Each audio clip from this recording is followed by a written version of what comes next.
Bearing एक machine element है जो कि एक दूसरे के रिस्पेक्ट में रोटेट करते हैं और इनका मेन काम होता है फ्रिक्शन को कम करना। बेयरिंग आर मोस्टली हर जगह यूज होते हैं।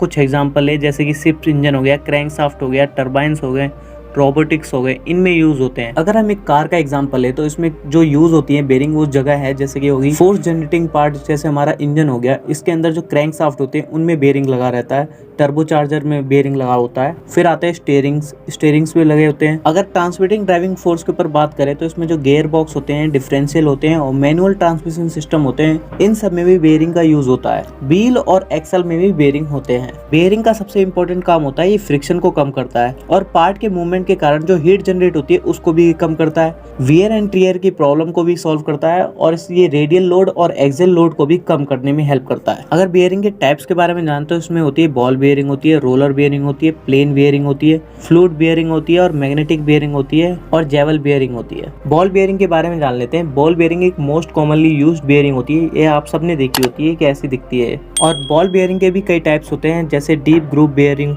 डीप ग्रूव बेयरिंग यूज होते हैं इलेक्ट्रिक मोटर में, कार मोटर्स में, सीलिंग फैंस यानी जो छत पे लगे होते हैं पंखे उनमें यूज होते हैं और मशीनरी ऑटोमेशन में यूज होते हैं। एंगुलर कॉन्टैक्ट बॉल बेयरिंग होता है, ये दो बेयरिंग को एक साथ लगाते हैं शाफ्ट में ताकि कांटेक्ट ज्यादा बना रहे शाफ्ट के साथ, और ये हाई स्पीड कंपोनेंट में लगे होते हैं ताकि ये अच्छे से एक्सियल लोड और रेडियल लोड को कैरी कर सके। एक्सियल लोड और रेडियल लोड को आप इस इमेज में देख सकते हैं क्या होते हैं ये, ताकि आप अच्छे से समझ सके इसको। अब आते हैं सेल्फ अलाइनिंग बॉल बेयरिंग। ये अपनी पोजीशन से मिस अलाइन हो सकते हैं जैसा कि आप इस इमेज में देख सकते हैं, और ये बेयरिंग वहाँ यूज होता है जहाँ एक्सियल लोड काफी कम हो।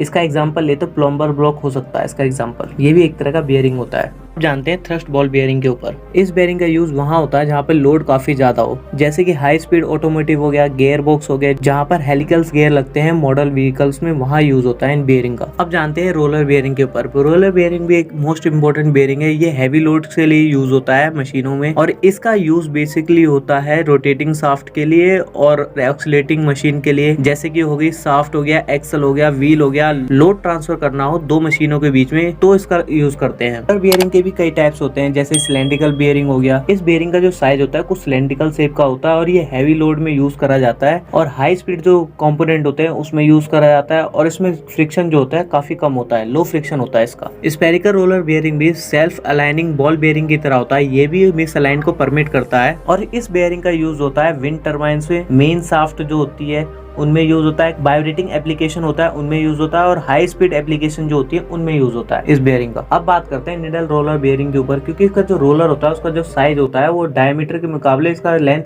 काफी बड़ी होती है, जिसकी वजह से क्या होता है इस पे स्ट्रेस काफी कम पड़ता है और इसकी लाइफ काफी बढ़ जाती है इस बेयरिंग की। अब बात करते हैं टेपर रोलर बेयरिंग के ऊपर। इसके जो कंपोनेंट होते हैं कुछ टेपर साइज के होते हैं और इसका यूज हम करते हैं किसी भी एप्लीकेशन या मशीन की परफॉर्मेंस बढ़ाने के लिए, फ्रिक्शन को कम करने के लिए, और इसकी वजह से क्या होता है इसकी पावर काफी इंक्रीज हो जाती है मशीन्स की इसका यूज करने से। इस बेयरिंग का यूज करते हैं गियर बॉक्स में, रोलिंग मिल में और माइनिंग इंडस्ट्रीज में इसका यूज करते हैं। बॉल बेयरिंग और रोलर बेयरिंग के डिफरेंस के बारे में जाने तो दोनों का काम सेम होता है, फ्रिक्शन को कम करना, लेकिन जो रोलर बेयरिंग होता है वो इम्पैक्ट और शॉक को अच्छे से कैरी करता है कि जो कॉन्टैक्ट सरफेसेस होते हैं उनमें डिफरेंस होता है। जो रोलर बेयरिंग का सरफेस होता है वो काफी बड़ा होता है as compared to ball bearing के। वीडियो इन्फॉर्मेटिव लगे हो तो लाइक एंड सब्सक्राइब कीजिए। धन्यवाद।